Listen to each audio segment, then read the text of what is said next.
Town হলের সামনে থেকে হইরাম আমরা আপনারা জানেন যে র্যাকেট মেম্বারশিপ যেটা ব্যাডমিন্টন আমরা খেলাই এই ব্যাডমিন্টনটা আমরা আমাদের মেম্বারশিপটা ক্যান্সেল করার ও মাসও টাওয়ার হামলেটস থেকে একটা ডিসিশন নেওয়া হয়েছে বিউএল ইনহাউস আনার পর তাকিয়া তারা প্রাইস আপ কন্টিনিউয়াস করছই এবং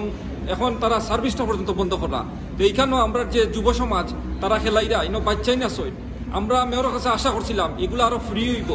পরবর্তীতে এগুলা ফ্রি না করিয়া তাই এগুলার যে এক্সপেন্স বাড়াইরা আর কররা আমরা বাচ্চাই তারা এগুলাতে আর জড়িত হইতো নাই তখন গড় থাকবো ড্রাগও যাইব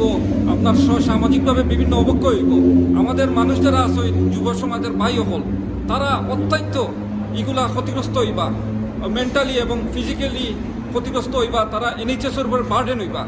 আমরা চাই মেয়রে আমরা সাপোর্ট করতা এখন পর্যন্ত আমরা কোনো সারা দিছি না তার লিড মেম্বার সহ ধরিয়া আমরা কোনো প্রকার সারা পাইছি না তা এইরকম আমরা আশা করি না তা আমরা আগামীকালকে আপনারা জানেন সবাইকে নিয়া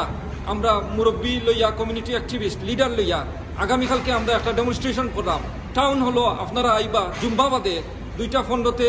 টাউন হলের সামনে আমরা থাকবো ইনশাল্লাহ আমরা পিটিশন অলরেডি মেয়র মহোদয়ে হয়েছে আমরা কালকে ফিজিক্যালি আবার দিমু আমরা সবে আমরা বক্তব্য সবে তুলিয়া ধরবা আপনারা ধন্যবাদ সবাই রে।